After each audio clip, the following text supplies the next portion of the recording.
ನಿನ್ನ ಎಲ್ಲ ಪ್ರಶ್ನೆಗಳಿಗೆ ನನ್ನ ಬಳಿ ಉತ್ತರ ಸಿಗುವುದು ಎಂದು ನಿನ್ನ ಸೋದರಿಗೆ ಹೇಳಿದ್ಯಾ ದೇವಿ? ಹೌದು ಸ್ವಾಮಿ, ಅದು ಸತ್ಯವಲ್ಲವೇ? ನನ್ನ ಪ್ರಶ್ನೆಗಳಿಗೆ ಉತ್ತರ, ನನ್ನ ಆಸೆಗಳಿಗೆ ಪುರಸ್ಕಾರ, ನನ್ನ ಸಂಶಯಗಳಿಗೆ ಪರಿಹಾರ ನಿಮ್ಮಿಂದಲೇ ತಾನೇ? ನಿನ್ನ ನಂಬಿಕೆ ದೊಡ್ಡದು ದೇವಿ. ಪತಿಯಿಂದ ಎಲ್ಲವನ್ನು ಪಡೆಯುವುದು ಹೇಗೆ ಸತಿಯ ಧರ್ಮವಾಗುತ್ತದೋ ಹಾಗೆ ಪತಿಯಾದವನು ತನ್ನ ಸತಿಯ ಎಲ್ಲ ಇಷ್ಟಗಳನ್ನು ಈಡೇರಿಸುವುದು ಅವನ ಧರ್ಮವಾಗುತ್ತದೆ. ಆದರೆ ಕೇಕೆಯ ದೇಶದಲ್ಲಿರುವ ನಿನ್ನ ಸೋದರಿಯರ ಬಗ್ಗೆ ನಾನು ಖಚಿತವಾಗಿ ಹೇಳಲಾರೆ. ಅವರು ಹಿಂದಿರುಗಿ ಬರುವುದು ಅವರ ಇಚ್ಛೆ ಮತ್ತು ಸಂದರ್ಭಗಳನ್ನು ಅವಲಂಬಿಸಿದೆ.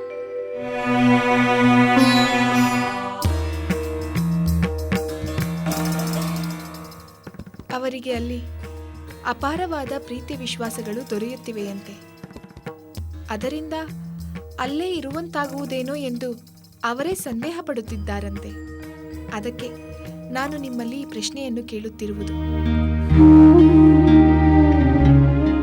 ಅವರು ಯಾವಾಗ ಬರುತ್ತಾರೋ, ಅವರು ಬಂದಾಗ ನಾವಿರುತ್ತೀವೋ ಇಲ್ಲವೋ ಎಂಬ ಪ್ರಶ್ನೆಗಳು ಜೊತೆಯಲ್ಲಿ ಹುಟ್ಟುತ್ತವೆ ದೇವಿ. ಜೀವನ ಅನಿಶ್ಚಿತತೆಗಳ ಸರಪಳಿ ದೇವಿ. ಅದನ್ನು ಅರ್ಥ ಮಾಡಿಕೊಂಡರೆ ಹಠಾತ್ತನೆ ಒದಗುವ ವಿಯೋಗವನ್ನು ಸಹಿಸಿ ಸಮಚಿತ್ತವನ್ನು ಕಾಯ್ದುಕೊಳ್ಳಬಹುದು.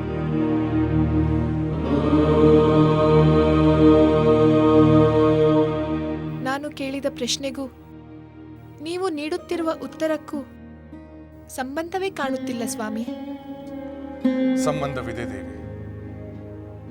ಎಲ್ಲರ ಬದುಕಿನಲ್ಲಿ ನಡೆಯುವ ಸಾಮಾನ್ಯ ಘಟನೆಗಳನ್ನು ದೃಷ್ಟಿಯಲ್ಲಿ ಇರಿಸಿಕೊಂಡು ಹೇಳುತ್ತಿದ್ದೇನೆ. ಮಿಥಿಲೆಯಲ್ಲಿ ನೀವು 4 ಸೋದರಿಯರು ಒಂದೇ ಗೂಡಿನ ಹಕ್ಕಿಗಳಂತೆ ಆನಂದವಾಗಿದ್ದೀರಿ. ಆಗ ನೀವೆಲ್ಲರೂ ಒಂದೇ ಮನೆಯ ಸೊಸೆಯರಾಗಿ ಬರುತ್ತೀರೆಂದು ಅಂದುಕೊಂಡಿದ್ದೀರಾ? ಖಂಡಿತ ಇಲ್ಲ. ಹಾಗಾದಾಗ ನಮ್ಮಂಥ ಭಾಗ್ಯಶಾಲಿಗಳು ಬೇರೆ ಯಾರೂ ಇಲ್ಲ ಎಂದು ಆನಂದದಿಂದ ಕುಣಿದಾಡಿದೆವು. ಅದಕ್ಕೆ ಕಾರಣ ನೀವೇ ಸ್ವಾಮಿ. ನೀವು ಶಿವಧನಸ್ಸನ್ನೆತ್ತಿ ನನ್ನ ವರಿಸಿದರಿಂದ ಅದು ಸಾಧ್ಯವಾಯಿತು. ದೇವಿ, ನಮ್ಮ ಬದುಕಿನಲ್ಲಿ ಸಂತೋಷದ ಕ್ಷಣಗಳು ಅನಿರೀಕ್ಷಿತ, ದುಃಖದ ಕ್ಷಣಗಳು ಅನಿರೀಕ್ಷಿತ, ಸಂತೋಷದ ಸಂಯೋಗಗಳು ಅನಿರೀಕ್ಷಿತ, ದುಃಖದ ವಿಯೋಗಗಳು ಅನಿರೀಕ್ಷಿತ. ಎಲ್ಲವನ್ನು ನಾವು ಇಷ್ಟವಿಲ್ಲದಿದ್ದರೂ ಸ್ವೀಕರಿಸಬೇಕಾಗುತ್ತದೆ. ನಿಮ್ಮ ಮಾತುಗಳನ್ನು ನಾನು ಮರೆಯುವುದಿಲ್ಲ ಸ್ವಾಮಿ. ಏನೇ ಬರಲಿ, ಸುಖವಿರಲಿ, ದುಃಖವಿರಲಿ, ಎಲ್ಲವನ್ನೂ ಎದುರಿಸಲು ನನ್ನ ಮನಸ್ಸನ್ನು ಸಿದ್ಧಗೊಳಿಸುತ್ತೇನೆ. ಆದರೆ ಅದಕ್ಕೆ ಶಕ್ತಿಯನ್ನು ನೀವೇ ನೀಡಬೇಕು.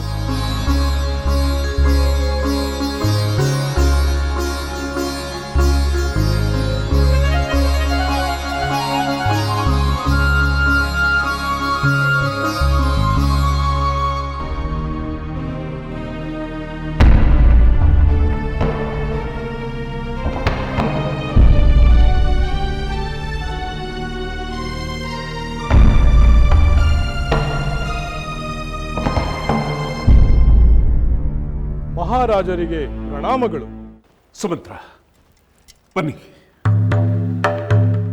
ಒಂದು ಮಹತ್ವವಾದ ವಿಷಯದ ಬಗ್ಗೆ ನಿಮ್ಮ ಸಲಹೆಯ ಅಗತ್ಯವಿದೆ. ಆ ಕಾರಣದಿಂದಲೇ ನಿಮ್ಮನ್ನು ಇಲ್ಲಿಗೆ ಬರಮಾಡಿಕೊಂಡೆ. ರಾಮಚಂದ್ರನ ಯುವರಾಜ್ಯ ಪಟ್ಟಾಭಿಷೇಕದ ವಿಷಯ ತಾನೇ? ನೋಡಿದ್ರ, ನನ್ನ ಅಂತರಂಗವನ್ನು ನೀವು ಬಲ್ಲವರಾಗಿರುವಿರಿ. ನನ್ನ ಮನಸ್ಸಿನ ಇಂಗಿತವನ್ನು ಅರಿತು ಅದಕ್ಕೆ ಸೂಕ್ತವಾದ ಸಲಹೆಯನ್ನು ನೀಡುವಲ್ಲಿ ನೀವು ಪ್ರವೀಣರು. ಸುಮಂತ್ರ, ನನ್ನ ಪುತ್ರ ರಾಮಚಂದ್ರನ ಪಟ್ಟಾಭಿಷೇಕ ಸುಸೂತ್ರವಾಗಿ ನಡೆಯಲು ನಿಮ್ಮ ಸಲಹೆಯೂ ಬೇಕು, ಮಾರ್ಗದರ್ಶನವೂ ಬೇಕು.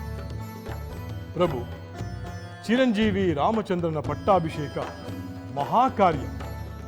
ಅದರಲ್ಲಿ ಭಾಗಿಯಾಗುವುದು ನನ್ನ ಭಾಗ್ಯ. ಅದು ನಿರ್ವಿಘ್ನವಾಗಿ ನೆರವೇರಲು ಎಲ್ಲ ಸಿದ್ಧತೆಗಳನ್ನು ನಾನು ಮಾಡುತ್ತೇನೆ. ನಿಮ್ಮ ದಕ್ಷತೆಯ ಬಗ್ಗೆ ನನಗೆ ಸಂದೇಹವಿಲ್ಲ ಸುಮಂತ್ರ. ಆದರೆ ಏಕೆ ಪ್ರಭು, ಆದರೆ ಎಂಬ ಈ ಅಪಸ್ವರ?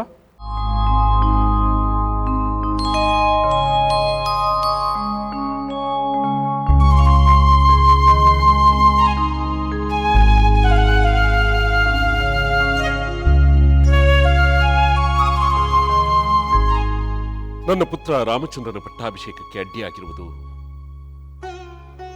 ನನ್ನ ಕಿರಿಯ ರಾಣಿ ಕೈಕೇಯಿ. ಅದು ವಿವಾಹಕ್ಕೆ ಮೊದಲೇ ಅಶ್ವಪತಿ ರಾಜನಿಗೆ ಕೊಟ್ಟಂತಹ ಭಾಷೆಯ ವಿಷಯ ತಿಳಿದ ಮೇಲಂತೂ ಪಟ್ಟು ಹಿಡಿದು ಬಿಟ್ಟಿದ್ದ. ಪ್ರಭು, ಪುತ್ರಕಾಮೇಷ್ಟಿಯ ಫಲವಿಲ್ಲದೆ ಅವರು ಪುತ್ರನನ್ನು ಪಡೆದಿದ್ದರೆ ಆಗ ಆ ಭಾಷೆಗೆ ಬೆಲೆ ಬರುತ್ತಿತ್ತು ಎಂದು ಹೇಳಬೇಕಾಗಿತ್ತು. ಸುಮಂತ್ರರೇ, ಎಲ್ಲವನ್ನೂ ತಿಳಿಸಿದ್ದಾಯಿತು. ಧರ್ಮ, ಶಾಸ್ತ್ರ, ಪದ್ಧತಿ ಎಲ್ಲವನ್ನೂ ತರ್ಕಬದ್ಧವಾಗಿ ತಿಳಿಸಿದ್ದಾಯಿತು. ಆದರೆ ನನ್ನ ಮಾತುಗಳು ಯಾವುವು ಅವಳ ಮೇಲೆ ಪರಿಣಾಮವನ್ನೇ ಬೀರುತ್ತಿಲ್ಲ. ಅವಳ ಹಠಮಾರಿತನ ಮುಂದೇನು ಕೇಡು ಮಾಡುತ್ತಿದೆಯೋ ಎಂಬ ಭೀತಿ ನನ್ನನ್ನು ಕಾಡುತ್ತಿದೆ. ಹಾಗಾಗಬಾರದು. ರಾಮಚಂದ್ರನ ಪಟ್ಟಾಭಿಷೇಕ ಸುಸೂತ್ರವಾಗಿ ನೆರವೇರಬೇಕು.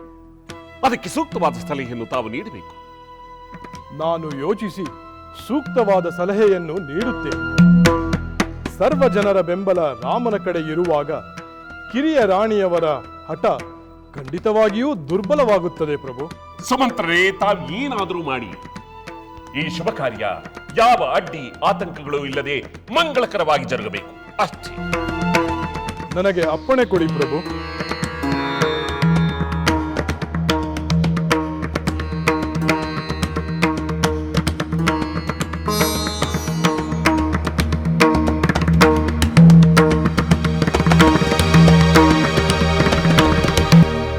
ಲಕ್ಷ್ಮಣ, ನಮ್ಮ ಮಾತೆಯರ ಬಗ್ಗೆ ಮಾತನಾಡಬೇಕೆಂದೆನಿಸಿತು.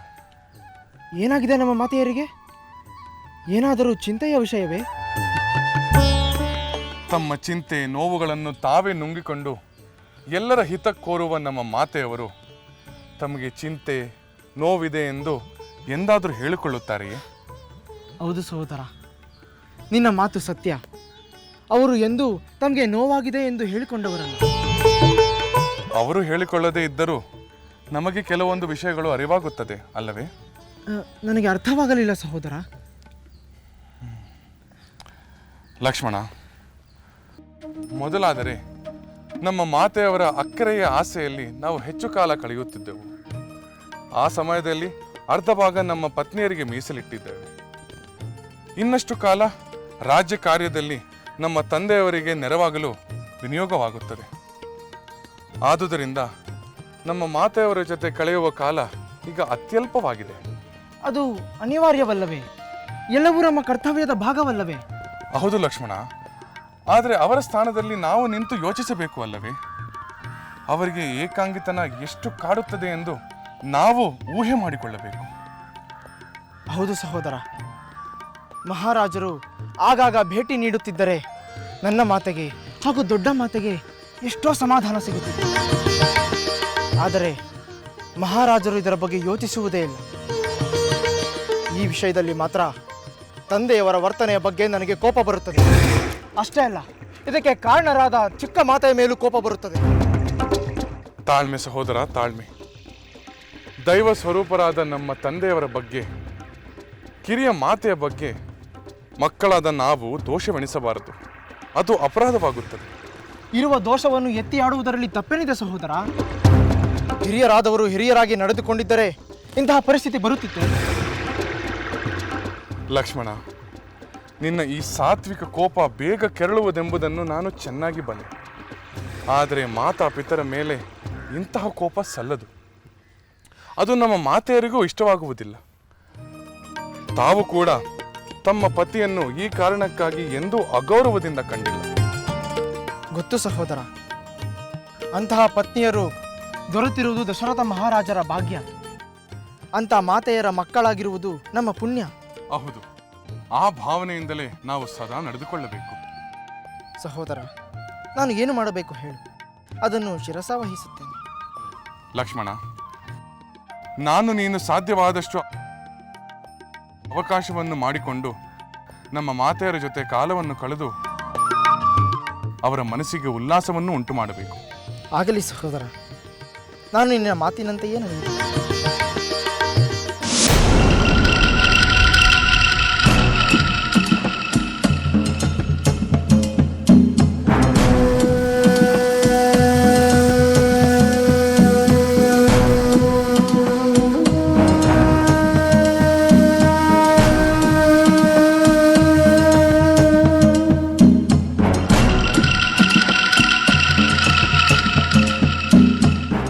ಮಹಾರಾಣಿ ಕೈಕೇಯಿ,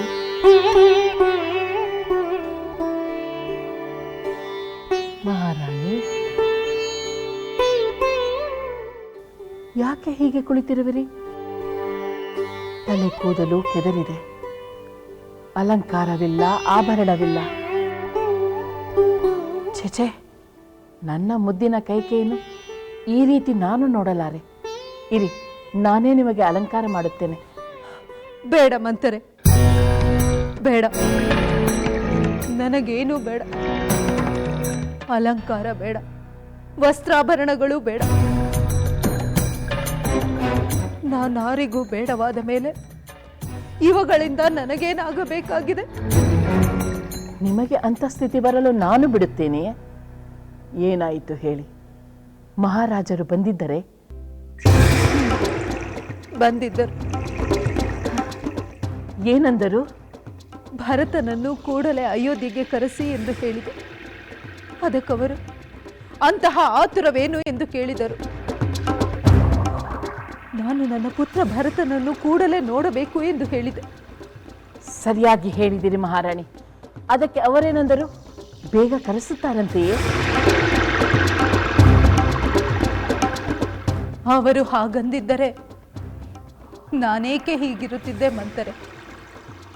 ಬೇಕಾದರೆ ನೀನೇ ಅಲ್ಲಿಗೆ ಹೋಗು ಎಂದು ಹೇಳಿದರು. ಅವನನ್ನೇ ಇಲ್ಲಿಗೆ ಕರೆಸಿ ಎಂದು ಹೇಳಿದೆ. ಅದಕ್ಕವರು ಭರತನ ಪಟ್ಟಾಭಿಷೇಕದ ಉದ್ದೇಶದಿಂದಾದರೆ ಅದೆಂದಿಗೂ ಸಾಧ್ಯವಿಲ್ಲ, ನಿನ್ನ ಹಠಕ್ಕಾಗಿ ನಾನು ಪದ್ಧತಿಯನ್ನು ಮೀರಲಾರೆ ಎಂದು ಹೇಳಿ ಕೋಪಿಸಿಕೊಂಡು ಹೊರಟು ಹೋದರು.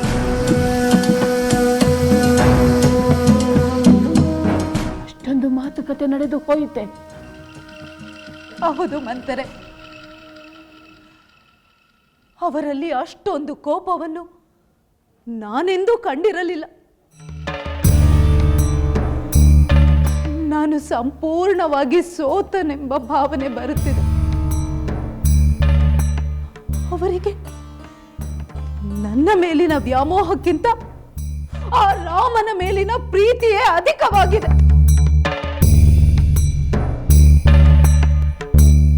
ಪತಿಯ ತಿರಸ್ಕಾರಕ್ಕೆ ಗುರಿಯಾದ ನನಗೆ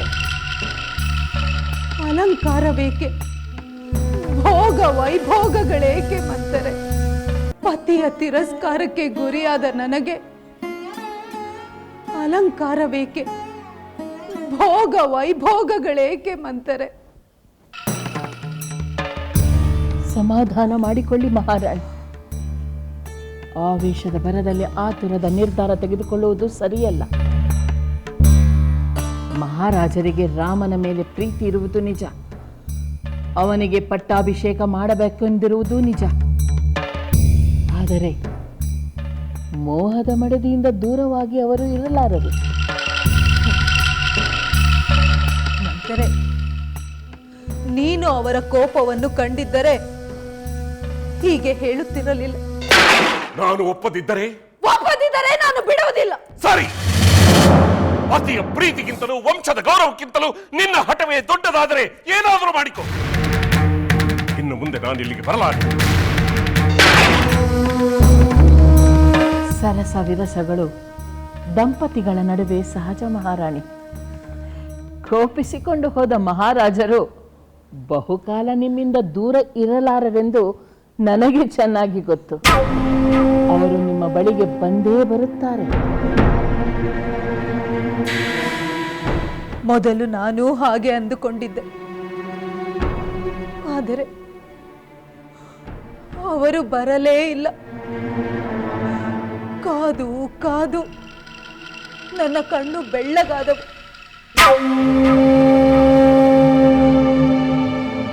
ಅಂದರೆ ಅವರು ಮತ್ತೆ ನನ್ನ ಬಳಿಗೆ ಬರುತ್ತಾರೋ ಇಲ್ಲವೋ ಎನ್ನುವ ಸಂದೇಹವಾಗುತ್ತಿದೆ. ಸಂದೇಹದ ಸುಳಿಯಲ್ಲಿ ಸಿಕ್ಕಿಕೊಂಡರೆ ಹೊರಬರುವುದು ಕಷ್ಟ ಮಹಾರಾಣಿ. ಅದನ್ನು ಮನಸ್ಸಿನಿಂದ ತೆಗೆದುಹಾಕಿಬಿಡಿ. ನಿಜವಾದ ಕಾರಣ ಏನೆಂದು ನಾನು ತಿಳಿದುಕೊಳ್ಳುತ್ತೇನೆ. ಮಹಾರಾಜರು ತಮ್ಮ ಬಳಿಗೆ ಬರುವಂತೆ ನಾನು ಮಾಡುತ್ತೇನೆ. ನನ್ನನ್ನು ನಂಬಿ ಮಹಾರಾಣಿ. ಮಂತರೆ, ನಿನ್ನಿಂದ ಆ ಕಾರ್ಯ ಸಾಧ್ಯವೇ? ಈ ಮಂಥರೆ ಎಂದಾದರೂ ಹಿಡಿದ ಕಾರ್ಯವನ್ನು ಕೊನೆಗಾಣಿಸದೆ ಬಿಟ್ಟಿದ್ದಾಳೆಯೇ?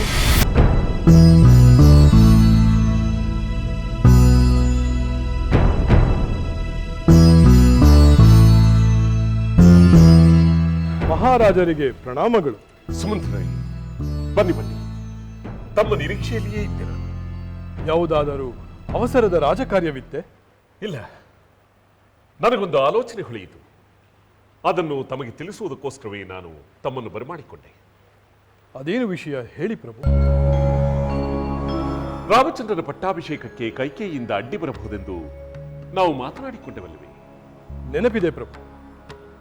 ಇಡೀ ಪ್ರಜಾಸಮೂಹದ ಬೆಂಬಲವಿರುವಾಗ ಅವರ ಹಠ ದುರ್ಬಲವಾಗುತ್ತದೆ ಎಂದು ನಾನೇ ಹೇಳಿದ್ದೆ. ಆ ಸಂಬಂಧವಾಗಿಯೇ ನನಗೊಂದು ಆಲೋಚನೆ ಹೊಳೆದಿದೆ. ಏನದು ಆಲೋಚನೆ ಹೇಳಿ ಪ್ರಭು. ಪೂಜ್ಯರಾದ ಋಷಿಮುನಿಗಳನ್ನು, ಸಾಮಂತರಾಜರನ್ನು, ಅಧಿಕಾರಿ ವರ್ಗದವರನ್ನು, ಗಣ್ಯ ಪ್ರಜೆಗಳೆಲ್ಲರನ್ನೂ ಆಸ್ಥಾನಕ್ಕೆ ಕರೆಸಿ ರಾಮಚಂದ್ರನ ಪಟ್ಟಾಭಿಷೇಕದ ವಿಷಯವಾಗಿ ಅವರೆಲ್ಲರ ಅಭಿಪ್ರಾಯವನ್ನು ಪಡೆಯುವುದು ಎಂಬ ಆಲೋಚನೆ. ಅದಕ್ಕೆ ಅಡ್ಡಿ ಏನು? ಎಲ್ಲರೂ ಹೃದಯಪೂರ್ವಕವಾಗಿ ಸಮ್ಮತಿ ಸೂಚಿಸಿಯೇ ಸೂಚಿಸುತ್ತಾರೆ. ಆಗ ಕೈಕೇಯಿ ಎಲ್ಲರ ಅಭಿಪ್ರಾಯವನ್ನು ತಿಳಿದು ತನ್ನ ಹಠಮಾರಿತನದಿಂದ ಹಿಂದೆ ಸರಿಯಬಹುದಲ್ಲವೇ? ಖಂಡಿತ ಪ್ರಭು. ಈಗಾಗಲೇ ಎಲ್ಲರ ಅಭಿಪ್ರಾಯ ತಿಳಿದಿದ್ದರೂ ಅಧಿಕೃತವಾದ ಸಭೆ ನಡೆಸಿದರೆ, ಅದು ರಾಣಿಯವರ ಗಮನಕ್ಕೆ ಬಂದರೆ ಆಗ ಅವರು ಅದನ್ನು ವಿರೋಧಿಸುವ ಧೈರ್ಯ ಮಾಡುವುದಿಲ್ಲ. ನಮ್ಮ ಇರುವರ ಅಭಿಪ್ರಾಯವು ಒಂದೇ, ಆದರೆ ಇದನ್ನು ಆದಷ್ಟು ಶೀಘ್ರವಾಗಿ ಕಾರ್ಯರೂಪಕ್ಕೆ ತರಬೇಕು. ನಾನು ಈ ಕೂಡಲೇ ಎಲ್ಲರಿಗೂ ಸಂದೇಶವನ್ನು ಕಳುಹಿಸುತ್ತೇನೆ ಪ್ರಭು. ಇದರಿಂದ ಒಂದೇ ಬಾಣದಿಂದ 2 ಹಕ್ಕಿಗಳನ್ನು ಹೊಡೆದಂತಾಗುತ್ತದೆ. ಅದು ಹೇಗೆ? ಸಾಮಂತರು, ಗಣ್ಯರು ಎಲ್ಲರೂ ತಮ್ಮ ಅಭಿಪ್ರಾಯಕ್ಕೂ ಮಾನ್ಯತೆ ಕೊಟ್ಟರೆಂದು ಸಂತೋಷ ಪಡುತ್ತಾರೆ. ತಮ್ಮ ಮೇಲಿನ ಗೌರವ ಇಮ್ಮಡಿಯಾಗುತ್ತದೆ. ರಾಮಚಂದ್ರನ ಮೇಲಿನ ಅವರ ಗೌರವ, ಪ್ರೀತಿ, ಅಭಿಮಾನ ಹೆಚ್ಚುತ್ತದೆ. ಇನ್ನು ಕಿರಿಯ ರಾಣಿಯವರು ತಮ್ಮ ಬೆಂಬಲಕ್ಕೆ ಯಾರೂ ಇಲ್ಲವೆಂದು ತಟಸ್ಥರಾಗುತ್ತಾರೆ. ಸುಮಂತ್ರ, ನನ್ನ ಎದಿ ಮೇಲಿನ ಭಾರ ಇಳಿದಷ್ಟು ನಿರಾಳವಾಗಿದೆ. ಕಾಲಾವಕಾಶ ಬಹಳ ಕಡಿಮೆ ಇದೆ. ಎಲ್ಲರೂ ಸಭೆ ಸೇರುವಂತೆ ಆದೇಶವನ್ನು ಕಳುಹಿಸಿಬಿಡಿ. ಆಗಲಿ ಪ್ರಭು. ನಾನು ಈ ಕ್ಷಣದಿಂದಲೇ ಕಾರ್ಯೋನ್ಮುಖನಾಗುತ್ತೇನೆ. ನನಗೆ ಅಪ್ಪಣೆ ಕೊಡಿ. ಮಂಗಳವಾರ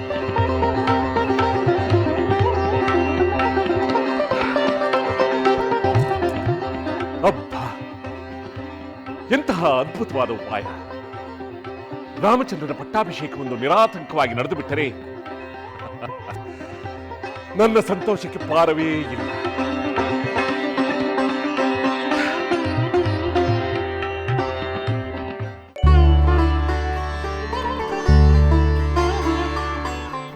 ರಾಜಕುಮಾರ, ನಮ್ಮ ಪ್ರಣಾಮಗಳನ್ನು ಸ್ವೀಕರಿಸಿ. ಪ್ರಣಾಮಗಳು ಅರ್ಚಕರೇ. ಕ್ಷೇಮದಿಂದಿದ್ದೀರಾ? ರಾಜಕುಮಾರ, ನಿಮಗೆ ನನ್ನ ನೆನಪಿದೆಯೇ? ನೆನಪಿಲ್ಲದೆ ಏನು? ಒಮ್ಮೆ ತಮ್ಮ ದೇವಾಲಯಕ್ಕೆ ಬಂದಿದ್ದೆ. ಅಂದು ತಾವು ಮಾಡಿದ ಮಂತ್ರ ಪಠಣವನ್ನು ಮೆಚ್ಚಿ ಮಾತಾಡಿದ್ದು ತಮಗೆ ನೆನಪಿಲ್ಲವೇ? ನಮ್ಮಂಥ ಸಾಮಾನ್ಯರನ್ನು ಒಮ್ಮೆ ನೋಡಿದ ಮಾತ್ರಕ್ಕೆ ನೆನಪಿನಲ್ಲಿಟ್ಟುಕೊಂಡಿರುವಿರಲ್ಲ ಪ್ರಭು. ತಮ್ಮಂತ ಸದ್ಗುಣ ಸಂಪನ್ನ ಪ್ರಜೆಗಳು ನಮ್ಮ ನಾಡಿನ ಸಂಪತ್ತು ಅರ್ಚಕರೇ. ಈ ಹುಡುಗಿ ತಮ್ಮ ಪುತ್ರಿಯಲ್ಲವೇ? ತಮ್ಮ ದೇವಾಲಯಕ್ಕೆ ನಾನು ಬಂದಿದ್ದಾಗ ಅವಳಿನ್ನೂ ಚಿಕ್ಕವಳಾಗಿದ್ದಳು. ಇವಳಿಗೆ ವಿವಾಹ ನಿಶ್ಚಯವಾಗಿದೆ. ಅದನ್ನು ತಿಳಿಸಲೆಂದೇ ಬಂದೆ.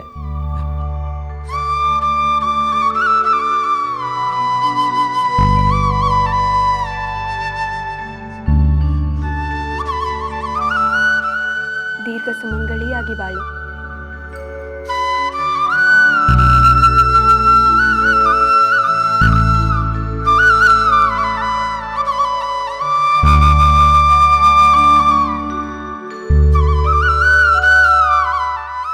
ಅರ್ಚಕರೇ, ಸಂಕೋಚ ಬೇಡ. ತಮ್ಮ ಪುತ್ರಿಯ ವಿವಾಹಕ್ಕೆ ಏನಾದರೂ ಅಗತ್ಯವಿದ್ದರೆ ದಯಮಾಡಿ ತಿಳಿಸಿ. ಪ್ರಭು, ನಾವು ಧರ್ಮರಾಜ್ಯದಲ್ಲಿ ವಾಸಿಸುತ್ತಿದ್ದೇವೆ. ನಾವು ಕೇಳುವ ಮೊದಲೇ ಎಲ್ಲವೂ ಸಮೃದ್ಧವಾಗಿ ಒದಗಿದೆ. ನಿಜ ಅರ್ಚಕರೇ, ನಮ್ಮ ಸುಖಿ ರಾಜ್ಯದಲ್ಲಿ ಬೇಡುವವರಿಗಿಂತ ನೀಡುವವರೇ ಅಧಿಕವಾಗಿದ್ದಾರೆ. ಧರ್ಮವನ್ನು ಮೀರದೆ ಗಳಿಸುತ್ತಾರೆ, ದುರಾಸೆ ಇಲ್ಲದೆ ವೆಚ್ಚ ಮಾಡುತ್ತಾರೆ. ಇದ್ದವರು ಇಲ್ಲದಿದ್ದವರಿಗೆ ಉದಾರವಾಗಿ ನೀಡುತ್ತಾರೆ. ನನಗೆ ಹೆಮ್ಮೆ ಅನಿಸುತ್ತಿದೆ ಅರ್ಚಕರೇ.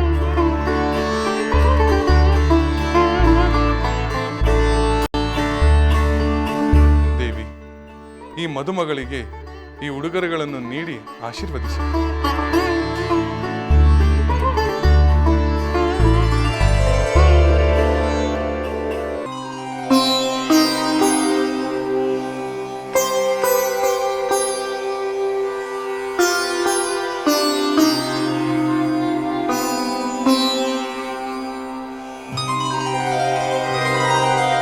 ತಮ್ಮ ಅನುಗ್ರಹಕ್ಕೆ ವಂದನೆಗಳು ಪ್ರಭು.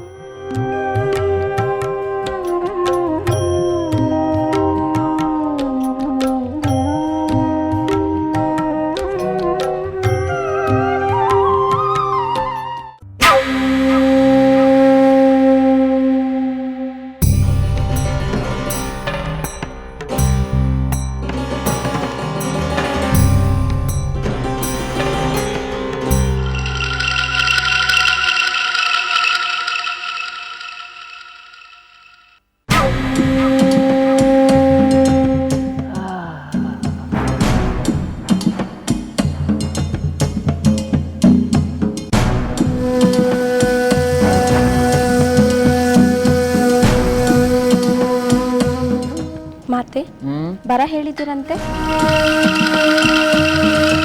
ನಿನ್ನಿಂದ ಒಂದು ಮುಖ್ಯವಾದ ಕೆಲಸವಾಗಬೇಕು. ಹೇಳಿ, ಖಂಡಿತ ಮಾಡುತ್ತೇನೆ. ನೀನು ಸುಮಿತ್ರ, ಕೌಸಲ್ಯ, ಸೀತೆ, ಊರ್ಮಿಳೆ ಇವರೆಲ್ಲರ ಸಖಿಯರ ಸ್ನೇಹ ಗಳಿಸಬೇಕು. ಒಳ ಹೊರಗೆ ಓಡಾಡುವಷ್ಟು ಸಲಿಗೆ ಬೆಳೆಸಿಕೊಳ್ಳಬೇಕು. ಇವರ ಅಂತಃಪುರದಲ್ಲಿ ಏನಾದರೂ ವಿಶೇಷ ನಡೆದರೆ ತಕ್ಷಣ ಬಂದು ನನಗೆ ತಿಳಿಸಬೇಕು. ಹಾಗೇ ಆಗಲಿ. ಯಾರಿಗೂ ಸಂದೇಹ ಬರದ ಹಾಗೆ ಈ ಕೆಲಸ ಮಾಡಬೇಕು. ನೀವು ಚಿಂತಿಸಬೇಡಿ, ನನಗೆ ಬಿಡಿ, ನಾನು ಎಲ್ಲ ನೋಡಿಕೊಳ್ಳುತ್ತೇನೆ.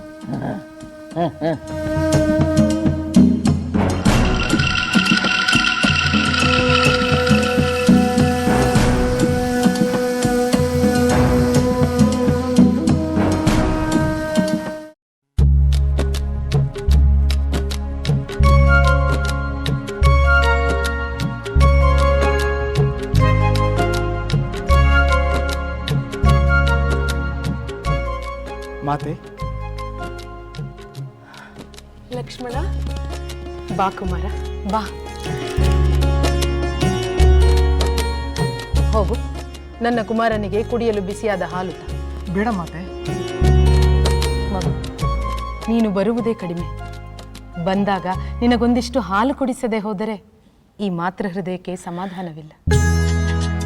ಮಾತೆ, ಈ ಕೆಲಸವನ್ನು ನೀನು ಏಕೆ ಮಾಡಬೇಕು? ದಾಸಿಯರಿಲ್ಲವೇ? ನನಗೂ ಹೊತ್ತು ಹೋಗಬೇಕಲ್ಲ ಕುಮಾರ. ಕಾಲ ಕಳೆಯುವುದು ಅಷ್ಟೊಂದು ಕಷ್ಟವೇ? ಕಷ್ಟವೇನಿಲ್ಲ. ಈಗ ನೀನು ಬಂದಿದ್ದೀಯಲ್ಲ, ನನ್ನ ಬೇಸರವೆಲ್ಲ ಕಳೆದು ಹೋಯಿತು.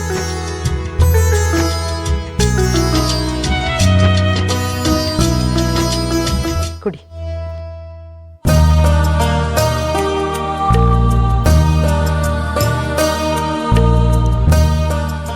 ಹಾಲು ಚೆನ್ನಾಗಿತ್ತೆ.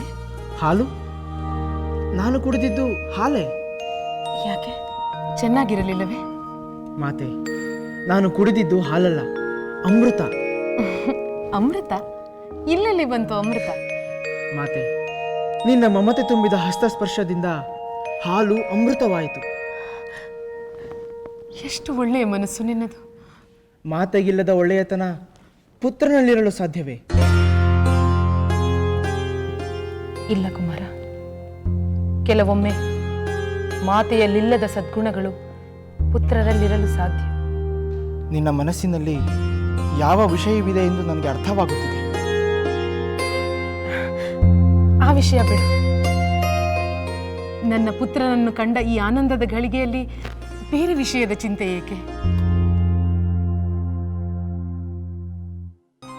ಮಾತೆ, ಇತ್ತೀಚೆಗೆ ರಾಜಕಾರ್ಯಗಳಲ್ಲಿ ಸಹೋದರ ರಾಮನೊಂದಿಗೆ ಹೆಚ್ಚಿನ ಕಾಲವನ್ನು ಕಳೆಯುತ್ತಿದ್ದೇನೆ.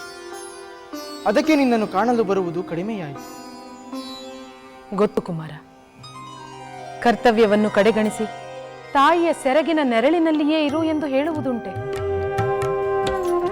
ಗುಣವಂತನಾದ ರಾಮನೊಡನೆ ಸೇರಿ ನನ್ನ ಪುತ್ರ ಲಕ್ಷ್ಮಣನು ಜನರ ಪ್ರೀತಿಯನ್ನು ಗಳಿಸುತ್ತಿದ್ದಾನೆ ಎನ್ನುವುದೇ ಸಂತೋಷದ ವಿಷಯ. ಅಷ್ಟು ಸಾಕು ನನಗೆ. ಆದರೆ ನಿನ್ನ ಒಂಟಿತನದ ಬೇಸರವನ್ನು ಕಳೆಯಲು ನನ್ನಿಂದ ಏನೂ ಮಾಡಲಾಗುತ್ತಿಲ್ಲ. ನಿನ್ನ ಸೊಸೆ ಊರ್ಮಿಳೆಯಾದರೂ ನಾನಿಲ್ಲದ ಕೊರತೆಯನ್ನು ನಿವಾರಣೆ ಮಾಡಬೇಕಲ್ಲವೇ? ಅವಳಿಗೆ ಹೇಳುತ್ತೇನೆ. ಏನೆಂದು ಹೇಳುತ್ತೀಯಾ? ನಿಜ ಹೇಳಬೇಕೆಂದರೆ ನಿನಗಿಂತ ಹೆಚ್ಚು ಅವಳೇ ನನ್ನ ಮೇಲೆ ಅಕ್ಕರೆಯನ್ನು ತೋರಿಸುತ್ತಾಳೆ. ಹೌದೇನು? ಹೌದು ಕುಮಾರ. ಊರ್ಮಿಳೆ ನನ್ನನ್ನು ಹೆತ್ತ ತಾಯಿಗಿಂತ ಹೆಚ್ಚಾಗಿ ಪ್ರೀತಿಸುತ್ತಾಳೆ. ಬೇಸರ ಕಳೆಯಲು ನನ್ನೊಂದಿಗೆ ಕಾಲ ಕಳೆಯುತ್ತಾಳೆ. ಅವಳು ನಿನ್ನನ್ನು ಗಮನಿಸುತ್ತಿಲ್ಲವೆಂದು ನಾನು ತಪ್ಪು ತಿಳಿದುಕೊಂಡಿದ್ದೆ. ಹುಚ್ಚ. ಊರ್ಮಿಳೆ ನನಗೆ ಸೊಸೆ ಮಾತ್ರವಲ್ಲ, ನನ್ನ ಸ್ವಂತ ಮಗಳಿಗಿಂತ ಹೆಚ್ಚು. ಅಂತಹ ಸೊಸೆ ದೊರಕಿದುದು ನನ್ನ ಪುಣ್ಯ.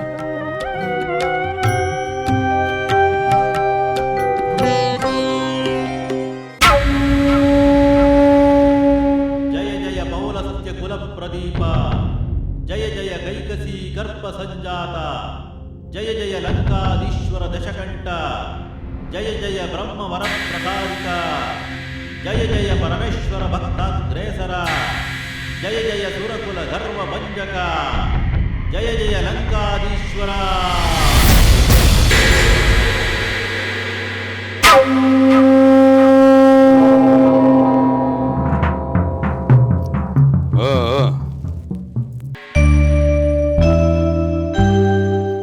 ಅಮಾತ್ಯರೇ, ಇಂದಿನ ಸಭೆಯ ಕಾರ್ಯಸೂಚಿ ಏನು? ಮಹಾಪ್ರಭು, ದಕ್ಷಿಣ ದಿಕ್ಪಾಲಕರು, ಕೈಲಾಸಗಿರಿ ನಿವಾಸಿಗಳು, ತಮ್ಮ ಹಿರಿಯ ಸೋದರೂ ಆದ ಕುಬೇರ ಪ್ರಭುಗಳು ತಮ್ಮ ದೂತನೊಡನೆ ಸಂದೇಶವನ್ನು ಕಳಿಸಿದ್ದಾರೆ. ಸಂದೇಶ? ಆ ಕುಬೇರನಿಂದ ನನಗೆ ಸಂದೇಶ? ನನ್ನ ಪರಾಕ್ರಮಕ್ಕೆ ಹೆದರಿ ಪ್ರತಿಸ್ಪರ್ಧೆಯನ್ನೇ ಮಾಡದೆ ಈ ಲಂಕೆಯನ್ನು ಬಿಟ್ಟುಕೊಟ್ಟು ಓಡಿ ಹೋದ ಆ ಕುಬೇರ ಸಂದೇಶ ಕಳುಹಿಸಿದ್ದಾನೋ, ಅಥವಾ ಈ ಲಂಕೆಯನ್ನು ಮತ್ತೆ ತನಗೆ ಬಿಟ್ಟುಕೊಡಿ ಎಂದು ಕೇಳಿದ್ದಾನೆ? ಹಾಗೇನಾದರೂ ಅವನು ಮಾಡಿದಲ್ಲಿ 3 ಲೋಕಗಳಲ್ಲಿಯೂ ಅವನು ತಲೆಮರೆಸಿಕೊಳ್ಳಲು ಸ್ಥಳವಿಲ್ಲದಂತೆ ಮಾಡುತ್ತೇನೆ. ಮಹಾಪ್ರಭು, ಸಂದೇಶವೇನೆಂಬುದನ್ನು ತಿಳಿದುಕೊಂಡು ನಂತರ ತಮ್ಮ ನಿರ್ಧಾರ ತೆಗೆದುಕೊಳ್ಳಬಹುದು. ಎಲ್ಲವೋ ದೂತ, ಆ ನಿನ್ನ ಪ್ರಭುವಿನ ಸಂದೇಶ ಏನೆಂದು ಓದು.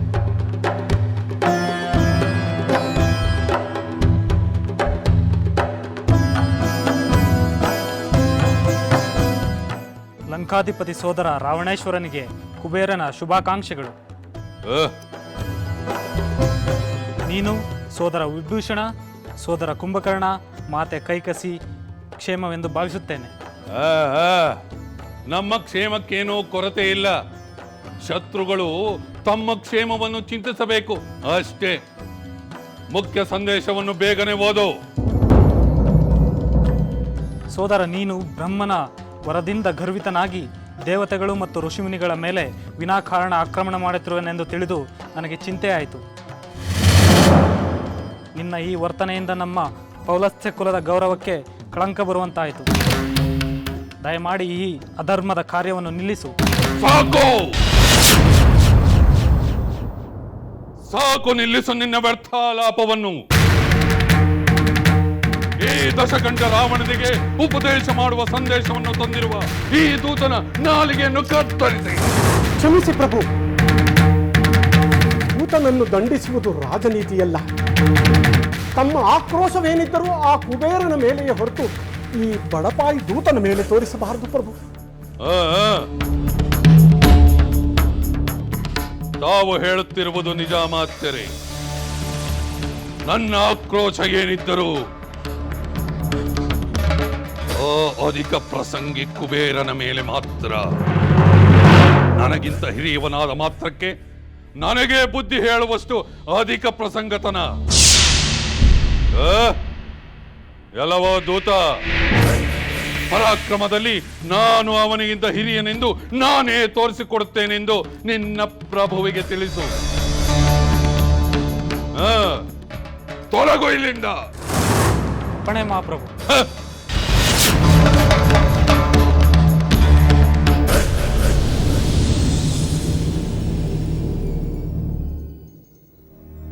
ಕುಬೇರ, ಮಲಗಿದ್ದ ಸಿಂಹವನ್ನು ಬಡಿದೆಬ್ಬಿಸಿರುವೆ. ಇದಕ್ಕೆ ನಿನಗೆ ತಕ್ಕ ಪಾಠ ಕಲಿಸುತ್ತೇನೆ.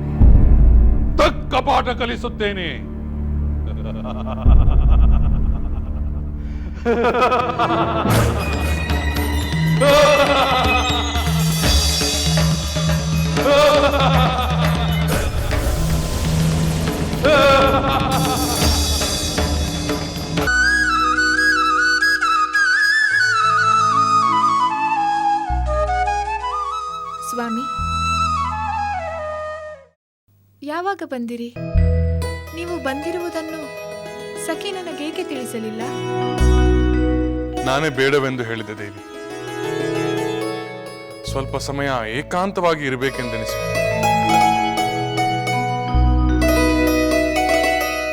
ಏಕೆ ಸ್ವಾಮಿ, ಏನಾಯಿತು? ಏಕಾಂತವನ್ನು ಬಯಸುವಂಥ ಆಲೋಚನೆ ಏನು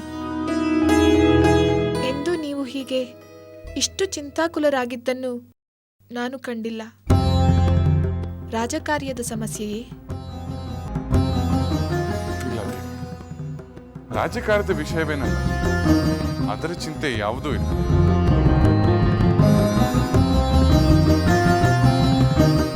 ಮತ್ತೇನು ವಿಷಯ ಸ್ವಾಮಿ? ನನ್ನ ಮಾತೆಯವರ ವಿಷಯ ದೇವಿ. ಅವರ ಇತ್ತೀಚಿನ ವರ್ತನೆ, ನಿರ್ಧಾರಗಳು ನನಗೆ ಚಿಂತೆ ಉಂಟು ಮಾಡಿದೆ. ನಿಮ್ಮ ಮಾತೆಯವರ ಚಿಂತೆಯಾದರೆ ಅದರಲ್ಲಿ ಭಾಗಿಯಾಗುವ ಅಧಿಕಾರ ನನಗೂ ಇದೆ. ದೇವಿ, ನೀನು ಈಗಾಗಲೇ ಯಾರಿಂದಲೂ ಹೇಳಿಸಿಕೊಳ್ಳದೆ ನನ್ನ ಮಾತೆಯವರ ಸೇವೆ ಮಾಡುತ್ತಿರುವೆ. ಅದಕ್ಕಾಗಿ ನಾನು ಹೆಮ್ಮೆ ಪಡುತ್ತೇನೆ, ಸಂತೋಷ ಪಡುತ್ತೇನೆ. ಆದರೆ ದೇವಿ, ಮಹಾರಾಜರ ನಿರ್ಲಕ್ಷ್ಯ ಅವರನ್ನು ತುಂಬಾ ಘಾಸಿಗೊಳಿಸಿರುವಂತಿದೆ. ಹೌದು ಸ್ವಾಮಿ, ಮಾತೆಯವರು ತುಂಬಾ ನೊಂದಿದ್ದಾರೆ. ಇಲ್ಲ ದೇವಿ, ನನ್ನ ಮಾತೆಯವರು ಸದಾ ಮಹಾರಾಣಿಯಾಗಿಯೇ ಸ್ಥಾನಮಾನಗಳನ್ನು ಪಡೆದು ಸಂತೋಷವಾಗಿರಬೇಕು. ಅದಕ್ಕಾಗಿ ಪುತ್ರನಾಗಿ ನಾನೇನು ಮಾಡಬೇಕೆಂದು ಯೋಚಿಸುತ್ತಿದ್ದೆ. ಆದರೆ ಏನು ತೋಚುತ್ತಿಲ್ಲ. ಈ ಸಂದರ್ಭದಲ್ಲಿ ನಿಮ್ಮ ಮಾತೆಯವರ ಮನಸ್ಸನ್ನು ಸಂತೋಷಪಡಿಸುವುದು ಪುತ್ರರ ಏಳಿಗೆ, ಅವರ ಕೀರ್ತಿ, ಅವರ ಸಾಧನೆ. ಅಂದರೆ ನಾನು ಕೀರ್ತಿ ಗೌರವಗಳನ್ನು ಗಳಿಸಬೇಕೆಂದು ನಿನ್ನ ಮಾತಿನ ಅರ್ಥವೇ? ಹೌದು ಸ್ವಾಮಿ. ಆಗ ನಿಮ್ಮ ಮಾತೆಯವರ ವಿಷಾದ ಉಲ್ಲಾಸವಾಗಿ ಬದಲಾಗುತ್ತದೆ. ದೇವಿ, ನಾನು ಕೀರ್ತಿ ಗೌರವಗಳ ಬೆನ್ನಟ್ಟಿ ಹಿಡಿಯಲು ಹೋಗುವವನಲ್ಲ. ಅದೆಲ್ಲವೂ ಧರ್ಮದ ಮೂಲಕವೇ ದೊರೆಯಬೇಕು. ಧರ್ಮವನ್ನು ಮೀರಿದ ಸ್ವರ್ಗವು ನನಗೆ ಬೇಡ. ನಿಮ್ಮ ದೃಢ ನಿರ್ಧಾರದಿಂದ ನನಗೆ ಹೆಮ್ಮೆಯಾಗುತ್ತಿದೆ. ಚಿಂತಿಸಬೇಡಿ. ನಿಮ್ಮ ಮಾತೆಯವರು ಸಂತೋಷವಾಗಿರುವಂತೆ ನಿಮ್ಮೊಂದಿಗೆ ನಾನೂ ಪ್ರಯತ್ನಿಸುತ್ತೇನೆ.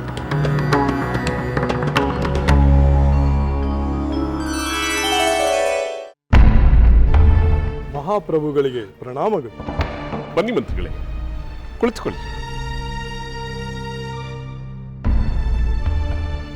ಪ್ರಭು, ತಮ್ಮ ಆದೇಶದಂತೆ ಸಕಲ ಸಾಮಂತರಿಗೂ, ಗಣ್ಯರಿಗೂ, ಋಷಿ ಮುನಿಗಳಿಗೂ ರಾಜಸಭೆಗೆ ತುರ್ತಾಗಿ ಬರಲು ವೇಗವಾಹಕರಿಂದ ಸಂದೇಶವನ್ನು ಕಳುಹಿಸಲಾಯಿತು.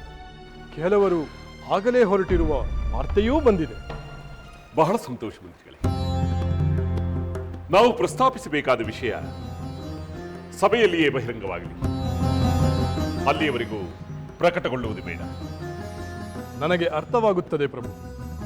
ಅವಸರದ ಸಭೆ ಎಂದು ಮಾತ್ರ ಹೇಳಿದ್ದೇನೆ. ಸಭೆಯ ಉದ್ದೇಶವನ್ನು ಪ್ರಸ್ತಾಪಿಸಿಲ್ಲ. ಅದೇ ಒಳ್ಳೆಯದು. ಪ್ರಭು, ಮತ್ತೊಂದು ಸಮಸ್ಯೆ ಇದೆ. ಅದನ್ನು ಪರಿಹರಿಸಿಕೊಳ್ಳಲೆಂದು ನಾನು ಬಂದೆ. ಏನಂತಹ ಸಮಸ್ಯೆ ಮಂತ್ರಿಗಳೇ? ಪ್ರಭು, ಸಕಲ ಸಾಮಂತರಿಗೂ ಮಿತ್ರ ರಾಜರಿಗೂ ಸಂದೇಶವನ್ನು ಕಳುಹಿಸಲಾಯಿತು. ಆದರೆ ತಮ್ಮ ಮಾವನವರಾದ ಕೇಕೆಯ ಮಹಾರಾಜರಿಗೆ ಯುಧಾಜಿತುರವರಿಗೆ ಸಂದೇಶವನ್ನು ಕಳುಹಿಸಬೇಕೇ ಬೇಡವೇ ಎಂದು ಸಂಶಯ ಉಂಟಾಯಿತು. ಹಾಗೆಯೇ ತಮ್ಮ ಬೀಗರಾದ ಜನಕ ಮಹಾರಾಜರಿಗೂ ಸಂದೇಶವನ್ನು ಕಳುಹಿಸಲಿಲ್ಲ. ತಮ್ಮ ಆಲೋಚನೆಯನ್ನು ತಿಳಿದು ನಂತರ ನಿರ್ಧರಿಸಬೇಕೆಂದು ಬಂದೆ ಪ್ರಭು. ಸುಮಂತ್ರರೇ,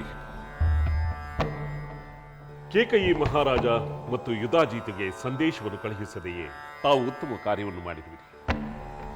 ಈ ಸಭೆಯಲ್ಲಿ ಅವರಿರುವುದು ಕ್ಷೇಮವಲ್ಲ. ರಾಮನ ಪಟ್ಟಾಭಿಷೇಕದ ನಂತರ ವಿಷಯ ತಿಳಿದರೆ ಪ್ರತಿರೋಧಕ್ಕೆ ಅವಕಾಶವೇ ಇರುವುದಿಲ್ಲ.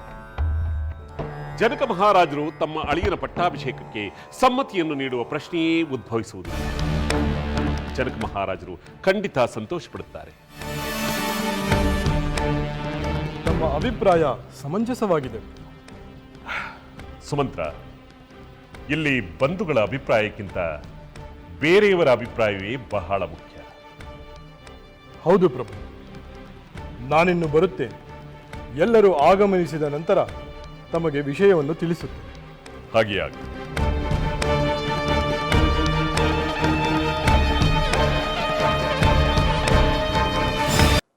ಅಮಾತ್ಯರೇ, ದೇವತೆಗಳು ನನ್ನಷ್ಟು ವೀರರಲ್ಲ, ತಂತ್ರ ಕುತಂತ್ರಗಳ ಪ್ರವೀಣರು. ನನ್ನನ್ನು ದಿಟ್ಟತನದಿಂದ ಎದುರಿಸಲಾಗದೆ ಉಪಾಯದ ಬಲೆ ಬೀಸುವ ಪ್ರಯತ್ನ ಮಾಡುತ್ತಾರೆ. ನಮ್ಮ ಚದುರಂಗ ಬಲವೋ ನಮ್ಮ ಹಿಂದಿರಲಿ, ಕೆಲವರು ಚತುರರು ಮಾತ್ರ ನನ್ನ ಜೊತೆ ಇರಲಿ. ಹಾಗೆಯೇ ಆಗಲಿ ಮಹಾಪ್ರಭು. ರಾವಣೇಶ್ವರ ನಮೋ ನಮಃ. ನಿಜ ಹೇಳಬೇಕೆಂದರೆ ಅಮಾತ್ಯರೇ, ಆ ಕುಬೇರನ ಹುಟ್ಟಡಗಿಸಲು ನಾನೊಬ್ಬನೇ ಸಾಕು. ನಮ್ಮ ಸಮಸ್ತ ಸೈನ್ಯವೂ ಬೇಕಾಗಿಲ್ಲ. ನಾನು ಮನಸ್ಸು ಮಾಡಿದರೆ ಕ್ಷಣ ಮಾತ್ರದಲ್ಲಿ ನನ್ನ ಬಾಹುಗಳ ವಜ್ರ ಪಂಜರದಲ್ಲಿ ಅವನನ್ನು ಬಂಧಿಸಿ ಅಮುಕಿ ಧೂಳಿ ಪಡ ಮಾಡಬಲ್ಲೆ. ಈ ಲಂಕೆಯ ಸೆರೆಯಲ್ಲೇ ಕೊಳೆಯುವಂತೆ ಮಾಡಬಲ್ಲೆ. ಕ್ಷಮಿಸು ಅಗ್ರಜ, ಕುಬೇರ ನಮ್ಮ ಸಹೋದರ. ಅವನ ಮೇಲೆ ಈ ಆಕ್ರೋಶ ಸಲ್ಲದು. ಬುದ್ಧಿ ಮಾತು ಹೇಳಿದ ಸಹೋದರನನ್ನೇ ರಾವಣ ಸೆರೆಯಲ್ಲಿಟ್ಟನೆಂಬ ಅಪಖ್ಯಾತಿ ನಿನ್ನದಾಗುತ್ತದೆ. ವಿವೇಚನ, ನನ್ನ ನಿರ್ಧಾರಗಳಿಗೆ ಅಡ್ಡಿ ಬರುವ ಪ್ರಯತ್ನ ಮಾಡಬೇಡ. ನನಗೆ ಬುದ್ಧಿ ಹೇಳಲು ಬಂದಿದ್ದು ಆ ಕುಬೇರನ ಉದ್ದಟತನ. ಅದಕ್ಕೆ ತಕ್ಕ ಶಾಸ್ತಿ ಆಗಲೇಬೇಕು.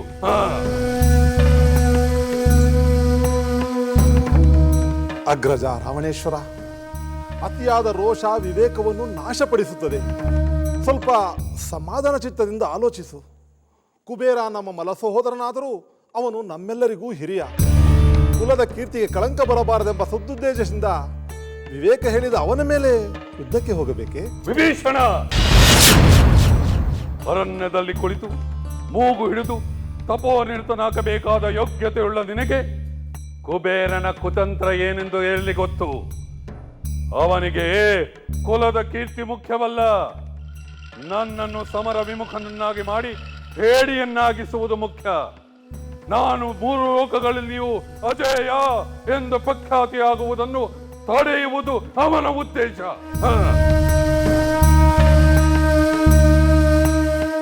ಅಗ್ರಜ, ಇದು ನಿನ್ನ ತಪ್ಪು ಅಭಿಪ್ರಾಯ. ಕುಬೇರ ಕುತಂತ್ರಿಯಲ್ಲ. ನಿನ್ನ ಪರಾಕ್ರಮದ ಪ್ರದರ್ಶನವನ್ನು ತಡೆಯುವುದರಿಂದ ಅವನಿಗೇನು ಲಾಭ? ಲಾಭವಿದೆ, ಖಂಡಿತ ಲಾಭವಿದೆ. ಛಾತ್ರ ತೇಜವಿಲ್ಲದ ನಿನ್ನಂತಹ ಅಮಾಯಕನಿಗೆ ಇದು ಹೇಗೆ ತಿಳಿಯಬೇಕು? ನನ್ನ ಪರಾಕ್ರಮಕ್ಕೆ ಹೆದರಿ ಈ ಲಂಕೆಯನ್ನು ಬಿಟ್ಟುಕೊಟ್ಟ ಅವನ ಹೊಟ್ಟೆಯ ಉರಿ ಇನ್ನೂ ದಗದಗಿಸುತ್ತಲೇ ಇದೆ. ಹೇಗಾದರೂ ಮಾಡಿ ಈ ಲಂಕೆಯನ್ನು ಮತ್ತೆ ವಶ ಮಾಡಿಕೊಳ್ಳಬೇಕೆಂಬ ದುರಾಸೆ ಇಲ್ಲದಿದ್ದರೆ ಹೇಗೆ ನನಗೆ ಉಪದೇಶ ಮಾಡುತ್ತಿರಲಿಲ್ಲ. ಇರಲಿ, ಇನ್ನು ಅವನು ನನ್ನ ತಂಟೆಗೆ ಬಾರದಂತೆ ಅವನನ್ನು ನಾನು ಬಗ್ಗು ಹೊಡೆಯುತ್ತೇನೆ. ಅಮಾತ್ಯರೇ, ಪ್ರಭು, ಸಮರಕ್ಕೆ ಎಲ್ಲ ಸಿದ್ಧತೆಗಳನ್ನು ನಡೆಸಿ. ಅಪ್ಪಣೆ ಮಹಾಪ್ರಭು. ನೀನಿನ್ನು ಹೊರಡಬಹುದು.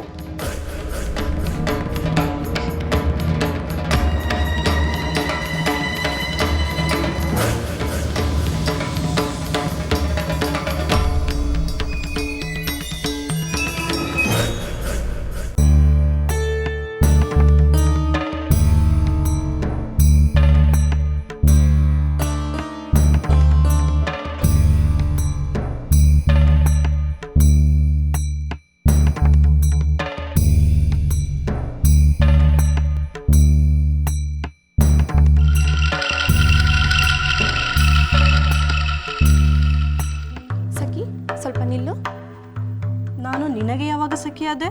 ನೀನು ನನಗೆ ಸಖಿಯಲ್ಲ ನಿಜ, ಆದರೆ ನಾವಿಬ್ಬರು ಮಹಾರಾಣಿಯವರ ಸಖಿಯರಲ್ಲವೇ? ಅದು ಹೇಗೆ ಸಾಧ್ಯ? ನಾನು ಪಟ್ಟದ ರಾಣಿಯವರ ಸಖಿ. ನಾನು ಇಷ್ಟದ ರಾಣಿಯವರ ಸಖಿ. ಅಂದ ಮೇಲೆ ಬೇರೆ ಬೇರೆ ಆಯ್ತಲ್ಲ. ಅದು ಸರಿ, ಕೈಕೇಯಿ ದೇವಿಯವರ ಸಖಿಯವರಿಗೆ ಕೌಸಲ್ಯ ದೇವಿಯವರ ಅರಮನೆಯಲ್ಲಿ ಯಾವ ಕಾರ್ಯವೂ ಇಲ್ಲವಲ್ಲ? ಕಾರ್ಯವೇನೂ ಇಲ್ಲ, ನಾವು ಸ್ನೇಹದಿಂದ ಇರಬಹುದಲ್ಲವೇ? ಬಿಡುವಿದ್ದರೆ ನಿನ್ನೊಂದಿಗೆ ಯೋಗಕ್ಷೇಮದ ಮಾತನಾಡಬೇಕೆಂದು ಕಾಯುತ್ತಿದ್ದೆ. ನಿನ್ನ ಒಡತಿ ನಮ್ಮ ಒಡತಿ ಯೋಗಕ್ಷೇಮದ ಬಗ್ಗೆ ವಿಚಾರಿಸಲು ಒಮ್ಮೆಯೂ ಇಲ್ಲಿಗೆ ಬಂದಿದ್ದು ಕಾಣೆ. ನೀನೇನು ನನ್ನ ಯೋಗಕ್ಷೇಮದ ಬಗ್ಗೆ ವಿಚಾರಿಸುವುದು? ಅವರು ದೊಡ್ಡವರು, ಅವರಿಗೆ ಅವರವರದೇ ಆದ ಎಷ್ಟೋ ಕಾರ್ಯಗಳಿರುತ್ತವೆ. ದಾಸಿಯರಾದ ನಮಗೇಕೆ? ನಾವು ಸ್ನೇಹದಿಂದಿರುವುದರಲ್ಲಿ ತಪ್ಪೇನು? ನಿನ್ನೊಂದಿಗೆ ಕುಳಿತು ಕಾಲಹರಣ ಮಾಡಲು ನನಗೆ ಸಮಯವಿಲ್ಲ. ಮಾಡಲು ಬೇಕಾದಷ್ಟು ಕೆಲಸಗಳಿವೆ. ಕೆಲಸವೇನು? ದಾಸಿಯರಿಗೆ ಇಲ್ಲದ ಕೆಲಸವನ್ನು ಹುಡುಕಿ ಹೇಳುತ್ತಾರೆ. ನಮ್ಮ ಒಡತಿ ದಾಸಿಯರನ್ನು ಪ್ರೀತಿಯಿಂದ ಕಾಣುತ್ತಾರೆ. ಅವರು ಹೇಳಿದ ಕೆಲಸವನ್ನು ನಿಷ್ಠೆಯಿಂದ ಮಾಡುವುದು ನಮ್ಮ ಕರ್ತವ್ಯ. ನಾನು ಹೊರಡಬೇಕು.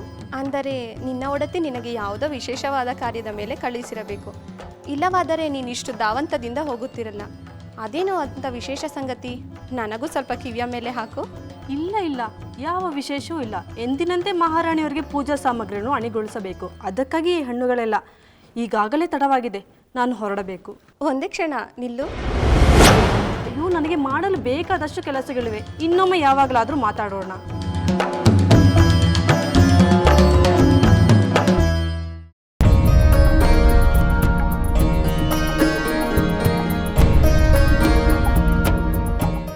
ಗುರುವರ್ಯ,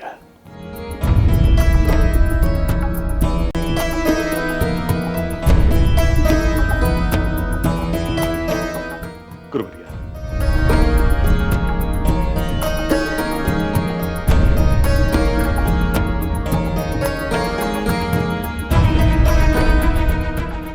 ಮಹಾಪ್ರಭುಗಳೇ, ಇದೊಂದು ಅತ್ಯುತ್ತಮ ನಿರ್ಧಾರ.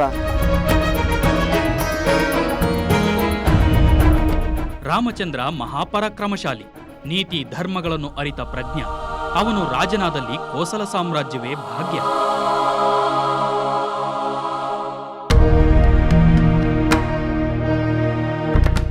ಮಹಾಪ್ರಭು, ನಮ್ಮೆಲ್ಲರ ಅಭಿಪ್ರಾಯವನ್ನು ಕೇಳುವ ಅಗತ್ಯವೇ ಇರಲಿಲ್ಲ.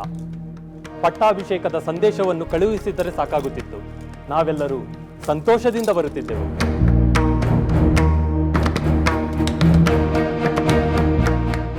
ತಾವೇ ನಿರ್ಧಾರ ಮಾಡಬಹುದಾದ ವಿಷಯಕ್ಕೆ ಮಹಾರಾಜರು ನಮ್ಮ ಅಭಿಪ್ರಾಯವನ್ನು ಕೇಳುತ್ತಿರುವುದು ನಮ್ಮ ಭಾಗ್ಯ.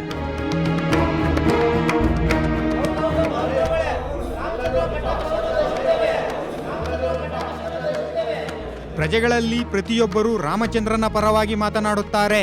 ರಾಜನಾಗುವ ಮೊದಲೇ ರಾಜಕುಮಾರ ಪ್ರೀತಿ ವಿಶ್ವಾಸದಿಂದ ನಮ್ಮೆಲ್ಲರ ಹೃದಯ ಗೆದ್ದಿದ್ದಾರೆ.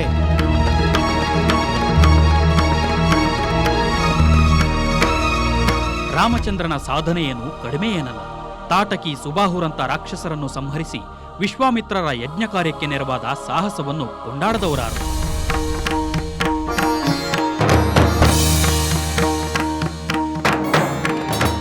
ಶಿವಧನುವನ್ನು ಮುರಿದು ಸೀತಾದೇವಿಯ ಒಲಿಸಿದ ಶೌರ್ಯವೇನು ಕಮ್ಮಿಯೇ? ಹೌದು ಮಹಾರಾಜ, ವೀರ, ಧೀರ, ನೀತಿವಂತ, ಧರ್ಮಾತ್ಮ, ಗುಣಶಾಲಿ, ಇಂಥ ಸಕಲ ಗುಣಪರಿಪೂರ್ಣರಾದ ರಾಮಚಂದ್ರರಲ್ಲದೆ ಪಟ್ಟಾಭಿಷೇಕಕ್ಕೆ ಬೇರೆ ಯಾರು ತಾನೇ ಅರ್ಹರಾಗುತ್ತಾರೆ? ಈ ಶುಭ ಕಾರ್ಯವನ್ನು ಶೀಘ್ರವಾಗಿ ನೆರವೇರಿಸುವುದು ಉತ್ತಮ.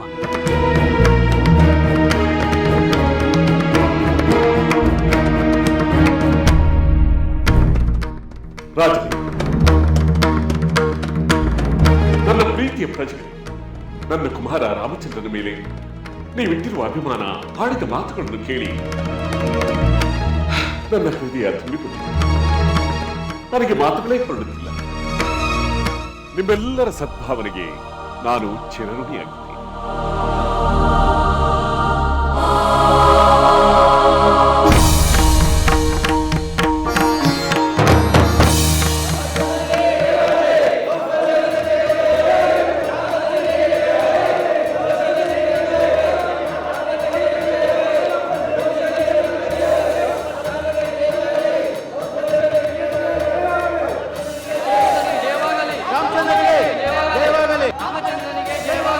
ರಾಮಚಂದ್ರನಿಗೆ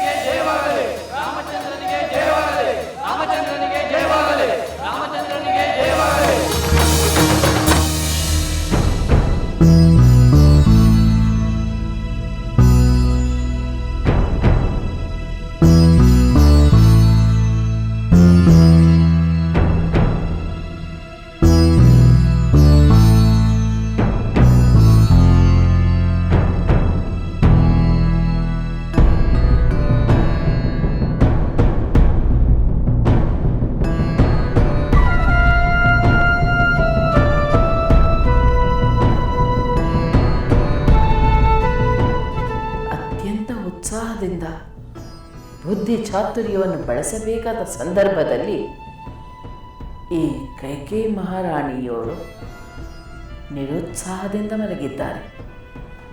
ಇವರು ಸ್ವತಂತ್ರವಾಗಿ ಆಲೋಚಿಸುವ ಶಕ್ತಿಯನ್ನೇ ಕಳೆದುಕೊಂಡು ಬಿಟ್ಟಿದ್ದಾರೆ.